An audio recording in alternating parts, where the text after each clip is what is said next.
બજારની વાતમાં આપનું સ્વાગત છે. હું છું પ્રીતિ દલાલ અને આજે આપણી સાથે મહેન્દ્ર મેન્યુ લાઈફ ઇન્વેસ્ટમેન્ટ મેનેજમેન્ટના કૃષ્ણ સંઘવી આપણે જોડાઈ રહ્યા છીએ. કૃષ્ણજી, ઘણું સ્વાગત છે આપનું CNBC બજારમાં. અને અત્યારના હવે આપણે જોઈ રહ્યા છીએ જે માર્કેટમાં જે મોમેન્ટમ ચાલી રહ્યું છે, થોડું નરમ ગરમ આપણે જોયું છે, પોઝિટિવ ટ્રેન્ડ છે, એક સાઇડ વેઝનો પણ આપણે અત્યારના ફેઝ જોઈ રહ્યા છે. તમને શું લાગે છે કેટલું માર્કેટ અહીંયાથી કોન્સોલિડેટ કરી શકે છે? નો આઈ થિંક કોન્સોલિડેશન આપણે જ્યારે જોઈએ માર્કેટને તો આ જે ડિબેટ છે લાસ્ટ 10-20 વર્ષમાં આપણે ઘણી બધી વાર જોઈએ છે કે માર્કેટ સારું એવું રિટર્ન આપ્યા પછી મે બી 3 મહિના 6 મહિના માટે કોન્સોલિડેટ થાય કે કદાચ વર્ષ માટે પણ થાય. પણ નેટ જે લોંગ ટર્મ ટ્રેજેક્ટરી આપણી છે ઇકોનોમીની અને બાય ડિફોલ્ટ ઇક્વિટી માર્કેટની, એ તો આપણે ક્લિયરલી એક્સપિરિયન્સ કરી રહ્યા છીએ કે ટ્રેજેક્ટરી અપ છે. આપણે કોઈ પણ લોંગ ટર્મ રિટર્ન જોઈએ તો વી આર પોઝિટિવ. અત્યારની ઇમિડિયેટ વાત પર આવે તો યસ ક્લિયરલી આપણે લાસ્ટ 1 વર્ષનું પણ રિટર્ન જોઈએ તો કાફી આપણે કહીએ કે સુપરલેટિવ રિટર્ન્સ મળેલા છે માર્કેટમાં across market caps like mid cap, small cap, even large cap. તો થોડું ઘણું કોન્સોલિડેશન થઈ શકે છે. આપણે ગ્લોબલ માર્કેટ્સમાં પણ જોઈએ તો થોડું ઘણું પ્લસ માઇનસ થઈ રહ્યું છે, કારણ કે ન્યૂઝ ફ્લો થોડા અલગ રીતે છે globally. I think growth is perhaps steel a challenge. તો આવું consolidation is part of journey. આપણે કહીએ કે કોઈ વાર you're climbing a mountain to take some rest and then start moving up is normal.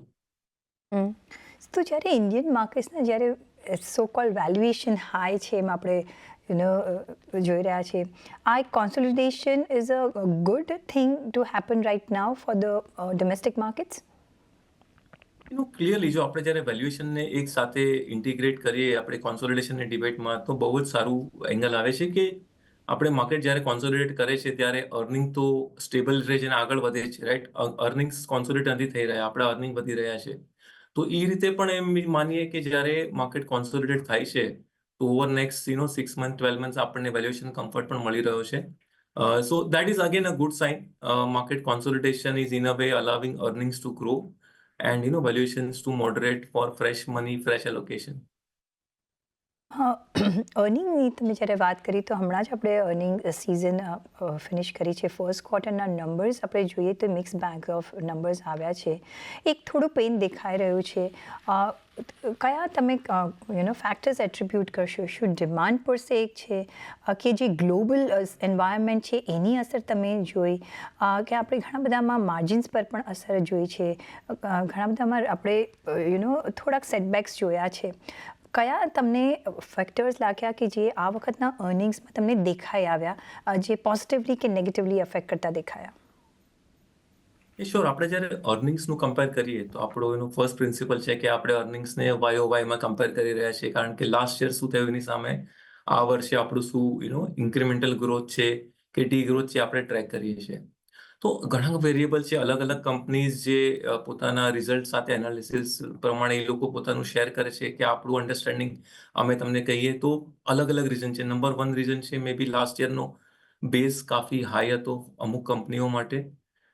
Second રીતે જોઈએ તો આપણે માટે એપ્રિલ, મે, જૂન જે ક્વાર્ટર હતું, ઇન્ડિયામાં ઇલેક્શન્સ હતા અને જ્યારે આપણે ઇલેક્શનની એક્ટિવિટી તરીકે ગણીએ તો એ વખતે ઘણા બધા નોર્મલ રૂટીન એક્ટિવિટી થોડી ઘણી સ્લો થઈ શકે છે, થોડી ઘણી ડિમાન્ડ પર એમાં અસર આવી શકે છે.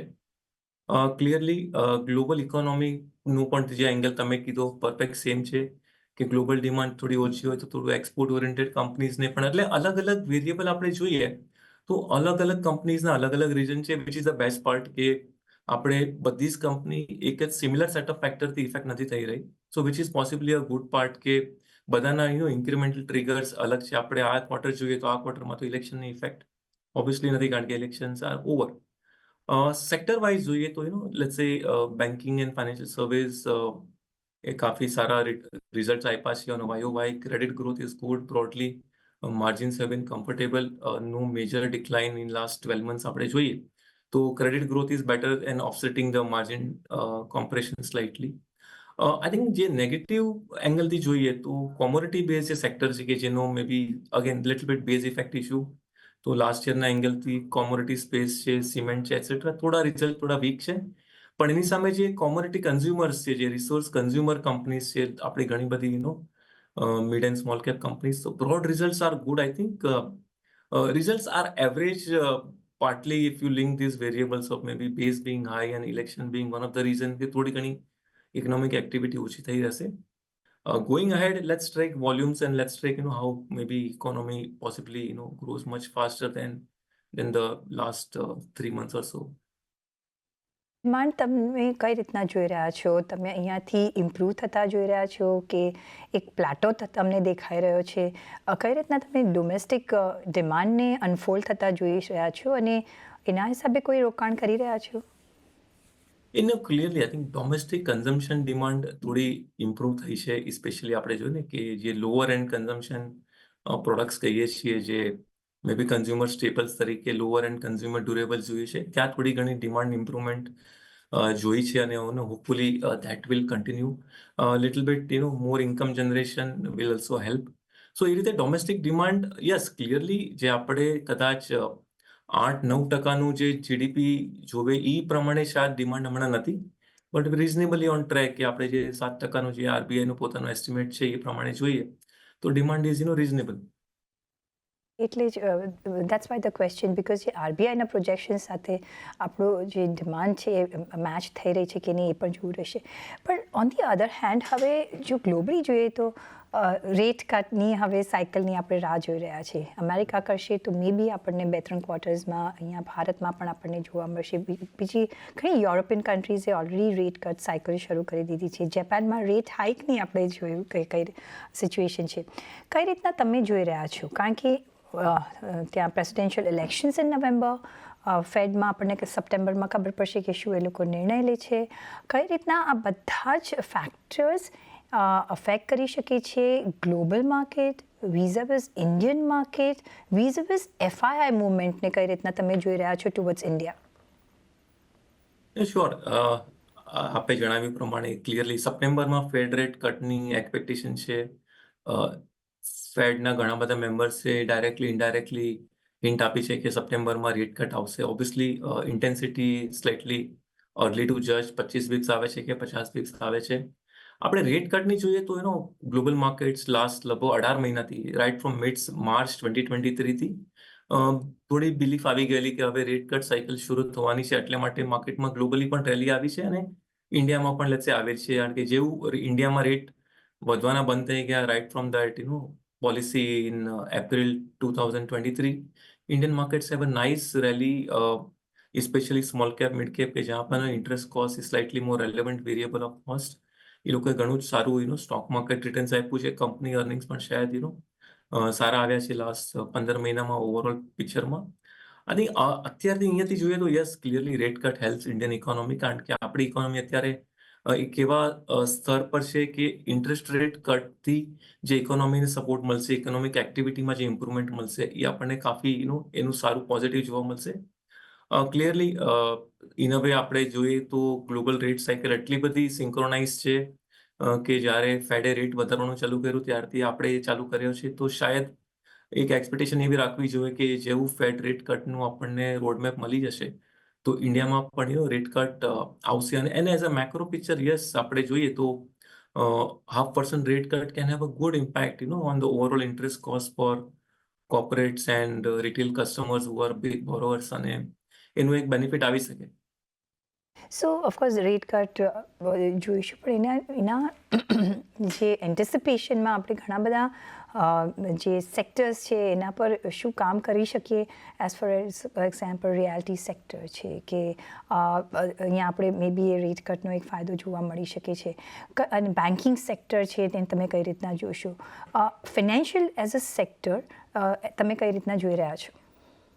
Yeah, sure. Like IT is actually a global customer segment rather than domestic customer segment. એટલે આઈટીમાં આપણે ગ્લોબલ રેટ કટનું વધારે કનેક્ટ ઇવેલ્યુએટ કરવું પડશે કે ફેડ રેટ કટથી યુએસ ઇકોનોમીમાં સ્પેશિયલી શું ઇમ્પ્રુવમેન્ટ આવી શકે છે in terms of demand from their corporates and by default આપણી આઈટી કંપનીઝની revenue. So that's little bit linked outside India rate cut. અને આપણી જે ડોમેસ્ટિક રેટમાં ક્લિયરલી રેટ કટ ઓછું થવાથી customer cash flow improves, their ability to spend improves.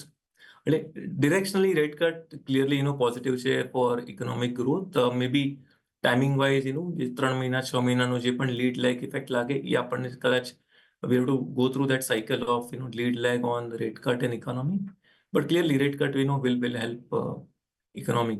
Krishnaji, તો અત્યારની સિચ્યુએશન જોતા અને જે પણ આપણે ફેક્ટર્સ ડિસ્કસ કર્યા એ પ્રમાણે કઈ રીતના હવે તમારી ઇન્વેસ્ટમેન્ટ સ્ટ્રેટેજી તમે યુઝ કરી રહ્યા છો, કઈ રીતના નિવેશ કરી રહ્યા છો? આઈ થિંક આપણી બ્રોડ ઇન્વેસ્ટમેન્ટ સ્ટ્રેટેજી તો બહુ જ સિમ્પલ છે. India is a growth economy. We are growing much faster than lot of other countries in the world.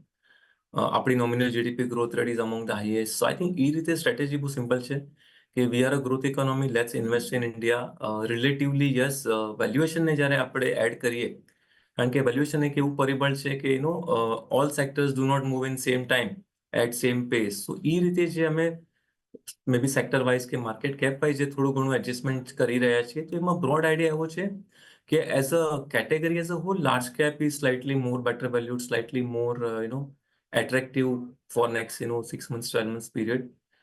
અને એ પ્રમાણે may be temporary large cap છે. અધરવાઇઝ આપણે slightly long term, medium term જોઈએ તો અગેન ક્લિયરલી છે we are a growth economy. So ઘણી બધી companies, whether they are large, mid and small, all will have their chance to grow maybe faster than the nominal GDP growth rate. અને ખાલી વેલ્યુએશનના પરિબળને આપણે add કરીએ તો જે સ્ટાર્ટિંગમાં we discuss કે consolidation somewhere helps valuation catch up being faster. તો કદાચ એ એંગલથી એમ લાગે છે કે કદાચ સ્મોલ કેપમાં આપણને થોડું ઘણું કોન્સોલિડેશન જોવા મળે તો પછી વેલ્યુએશન વાપસ આપણને એટ્રેક્ટિવ એંગલથી મળે. At the same time yes, ઘણા બધી ઇન્ડિવિજ્યુઅલ કંપનીઝ છે કે જે આ ગ્રોથ ઇકોનોમીનો બેનિફિટ લઈને કે કદાચ કોઈ પીએલઆઈનો બેનિફિટ લઈને પોતપોતાના અર્નિંગ ટ્રેજેક્ટરી અલગ ડિરેક્શનમાં લઈ જઈ રહી છે. તો stock specific, yes, definitely, whether it small cap or mid cap, reasonable ideas પણ બ્રોડલી ઇન્વેસ્ટેબલ છે. તમે you did mention PLI schemes. હવે અહીંયા આપણે જોઈએ છીએ કે ઘણા બધા સેક્ટર્સને એનાથી ફાયદો થયો છે. ઓફ લેટ આપણે જોયું તો અહીંયા ઈ બાઇક્સમાં ને બજાજ ઓટો હોય અને હમણાં કરન્ટલી લિસ્ટેડ ઓલા ઇલેક્ટ્રિકલ્સ, એ લોકોને પણ પીએલઆઈનો મળ્યું છે. કઈ રીતના તમે જુઓ છો પીએલઆઈ એઝ અ સ્કીમ, કઈ રીતના જુઓ છો, ને તમને શું લાગે છે કયા સેક્ટરને વધારે બેનિફિટ મળી શકે છે ફર્ધર ઓન, જેના આધારે તમે ઇન્વેસ્ટ કરી શકો? શ્યોર. આઈ થિંક પીએલઆઈનો આપણે જે બેસિક કન્સેપ્ટ જોઈએ કે ભાઈ પ્રોડક્શન લિંક્ડ ઇન્સેન્ટિવ જે વર્ડ છે, તો આપણે ઘણીવાર એવું થાય કે જ્યારે કોઈ કંપનીઝના સાઇઝ એન્ડ સ્કેલ થોડા નાના હોય in terms of quantum of volumes, may be overheads are not recovered faster. તો little bit support to the competitiveness in the early phase of a new product launch.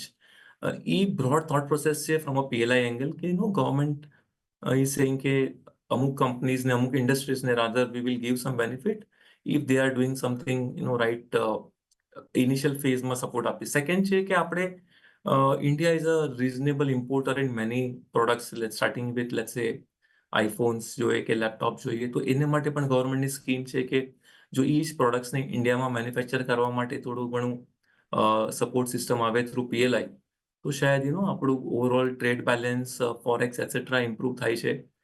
So that's a broad thought I think on PLI. એટલે yes, અને જે રીતે government is identified so many sectors, either it's electronics or automobile or pharma or even consumers, I think broadly ઘણી બધી સ્પેસમાં PLI નું benefit આવી રહ્યો છે. અને એ પ્રમાણે corporates are able to grow much faster, કારણ કે જ્યારે ઇનિશિયલ 4-5 years માટે some commitment comes from government of revenue percentage, which is in a way adding to profits and higher capex recovery. A lot of corporates can have a fast growth path as well as low leverage over this cycle. તમને કયા sectors ગમે છે અત્યારના investment માટે? અત્યારે આપણે જો એક વેલ્યુએશન એંગલથી જોઈએ તો clearly ફાઇનાન્શિયલ્સ is quite attractive. They have really underperformed for some time, so financials can be one space. Slightly આપણે બીજી એંગલથી જોઈએ તો પાવર છે કે મેટલ છે, વિચારીને હવે કોર ઇકોનોમી ઇન ઇન્ડિયા, આપણે જે ઇન્ડિયાનો જે નેક્સ્ટ 3-5 વર્ષનો જે ગ્રોથ છે એના માટે availability of power, availability of metals, may be refining capacity etcetera, that's a second theme. અને બ્રોડલી યસ, કન્ઝ્યુમર કેપેક્સ, આપણે જે મે બી ઇટ્સ રિપીટેશન, પણ ઇન્ડિયામાં લગભગ બધા જ સેક્ટર ઇન્ટરેસ્ટિંગ છે ફ્રોમ અ ગ્રોથ ઓપોર્ચ્યુનિટી. માત્ર variable which we all to evaluate is possibly valuation, how much it is expensive or reasonable, that's the only choice. અને એ પ્રમાણે જોઈએ તો યસ, કન્ઝ્યુમર્સ ઓલ્સો એટ્રેક્ટિવ છે. અને માત્ર for some time may be capex cycle થોડું ઘણું એક્સપેન્સિવ છે. એટ ધ સેમ ટાઈમ એનું ઓર્ડર બુક જોઈએ અને નેક્સ્ટ 2 વર્ષની વિઝિબિલિટી લઈએ તો શાયદ some consolidation will make it more, attractive on valuation. Otherwise, growth path is very clear for them also. હમ સાથે ઓફકોર્સ ન્યૂ એજ બિઝનેસીસમાં હમણાં આપણે એક ભરપૂર અહીંયા એક અટ્રેક્શન જોઈ રહ્યા છીએ. પ્રાઇમરી માર્કેટ પર નજર કરો, અહીંયા એવરી વીક આપણે કંઈ ને કોઈ ઇશ્યુઝ જોતા હોય છે, ઓવર સબસ્ક્રાઇબ થઈ જતા હોય છે. Some of the new age companies are really interesting with the interesting business models અને આઈડિયાઝ. કઈ રીતના તમે જોઈ રહ્યા છો આ માર્કેટને? Because if India has to grow, it has to grow from the bottom of the pyramid. અને આ જે નવી કોન્સેપ્ટ્સ લઈને આ બધા આવતા હોય છે ન્યૂ એરિયાઝ, કેટલું તમે પોટેન્શિયલ્સ જોઈ રહ્યા છો? કઈ રીતના તમે ઇન્વેસ્ટ કરશો? શ્યોર. સો 1 મિનિટ માટે આપણે લેટ્સ કીપ વેલ્યુએશન અસાઇડ અને આ નવા બિઝનેસ મોડલ્સ જોઈએ તો વેરી ઇન્ટરેસ્ટિંગ બિઝનેસ મોડલ્સ, કારણ કે આ બધી companies in a way are improving or attracting higher lifestyle living for Indians. જેમ આપણી નોમિનલ જીડીપી અને નોમિનલ પર કેપિટા ઇન્કમ વધી રહી છે ત્યારે new ways of spending, new way of consuming are emerging. So these new age companies that way are very interesting thing. They are looking to serve customer ને digital રીતે sourcing stroke order generation etcetera થઈ રહ્યું છે. તો એ પ્રમાણે એ લોકોની મે બી cost થોડી ઓછી હશે કદાચ વિઝાવી ફિઝિકલ સ્ટ્રક્ચર. અને આપણે જોઈએ તો વર્લ્ડ વાઇડ પણ ઘણી બધી ડેવલપ ઇકોનોમીઝમાં જ પણ આ બધી new age companies have reasonably proven their business model. તો this are all lifestyle change kind of thing જે ગ્લોબલ ઇકોનોમીઝમાં પણ છે ને ઇન્ડિયામાં પણ થઈ રહી છે. એટલે આ બધા બિઝનેસ મોડલ ક્વાઇટ ઇન્ટરેસ્ટિંગ છે કે ઘરે બેસીને તમે ડિજિટલ કનેક્ટથી you can place orders for all your requirements. They are may be good. And it's not only digital, maybe a lot of other new businesses are coming up which are opening up from economy. Again, same thing, જે આપણી અત્યારે પર capita ઇન્કમને જોઈએ તો around $2500-2600 છે. આપણી પાસે roadmap પણ છે કે ઘણી બધી industries will emerge as a new item as more consumer income ઇન્ક્રીઝીસ. ઘણા નવા પ્રોડક્ટ્સ જે આજ સુધી ઇન્ડિયામાં કદાચ અવેલેબલ નહોતા કે અફોર્ડેબલ નહોતા. અને લાસ્ટ પોઈન્ટ એવો છે કે ઇન્ડિયાનું જે પોપ્યુલેશન છે, જે ડેમોગ્રાફી છે, maybe at 140 crore population, even if 2 or 3% of people can, adapt to a new particular product or even 1%, the absolute size જે ઈ પ્રોડક્ટની જે બની શકે છે એ કાફી લાર્જ હોઈ શકે છે. એટલે ઈ એક એડવાન્ટેજ આપણી not only new age economy but આપણી ડેમોગ્રાફીનો પણ છે. આમ જોવા જોઈએ તો India is a growing country with lot of youngsters અને યંગ જનરેશન. અહીંયા ઘણું બધું અહીંયા અવેલેબલ છે with young minds, many aspirations. અને એની ઇફેક્ટ તમે બિઝનેસીસ પર જોઈ રહ્યા છો, ડિમાન્ડ પર જોઈ રહ્યા છો. અને જો નજર કરીએ તો જે આઈડિયાઝ જે આવતા હોય છે અને ધ ફાયર ટુ ગ્રો એ પણ આપણે જોઈ રહ્યા છીએ. અને everybody wants to be entrepreneur of course. કઈ રીતના તમે આ ફેક્ટરને જોઈ રહ્યા છો ઇન્ડિયાની ગ્રોથ સ્ટોરીમાં? અને ઇક્વિટી માર્કેટની જો આપણે વાત કરીએ તો ઘણું બધું આપણે કોવિડથી જોઈ રહ્યા છે કે એક ક્લાસ છે કે જે ઇક્વિટી માર્કેટમાં એન્ટર થયું છે. કઈ રીતના આપણા ઇક્વિટી માર્કેટ્સને આ બધા જ ફેક્ટર્સ ગ્રો કરી શકે છે? કઈ રીતના ગ્રોથ લાવી શકે છે? Sure. I think clearly young demography needs income source. તો ઇન્કમ સોર્સ માટે either they do their own entrepreneurship model and create their own business models, or they will get jobs via working in new companies or old companies. આપણે જે PLI નો જે theme છે કે what is PLI theme? It's going to create lot of manufacturing capacity in India. અને જેવું manufacturing capacity create થશે એમ આપણી જે યંગ ડેમોગ્રાફીને જે જોબ ક્રિએશન માટે જે સપ્લાય ઓફ જોબ્સ આપણે કહીએ ને એ આપણને મળી શકે છે. કારણ કે demand for job is coming from demography but supply will come from corporate India. That's where PLI also helps in creating jobs. I think that's the broad picture. Yes, if you look at only equity markets, clearly young demography or people have taken to investment. But let's be real. Even જે ઇન્વેસ્ટર્સને invest કરવું છે એને માટે પણ income generation, they need to have some sort of direct job. Pure equity market trading need not be the only way of there cannot be the primary source is one way to look at it. Have a basic business, maybe startup. ઇન્ડિયાના મોડલમાં પણ ઘણી બધી એન્ટરપ્રેનર્સ આવી રહ્યા છે. May be job creation through PLI will help those job creations. જી, on that note Krishnaji, ઘણો આભાર તમારો અમારી સાથે જોડાવા બદલ અને એક ઇન્ટરેસ્ટિંગ કોન્વર્સેશન અમારી સાથે કરવા બદલ. ઘણો આભાર તમારો. અને સાથે થેન્ક જ યુ. મને પણ આપશો રજા. પર જોડાયેલા રહેજો CNBC બજાર સાથે. નમસ્કાર.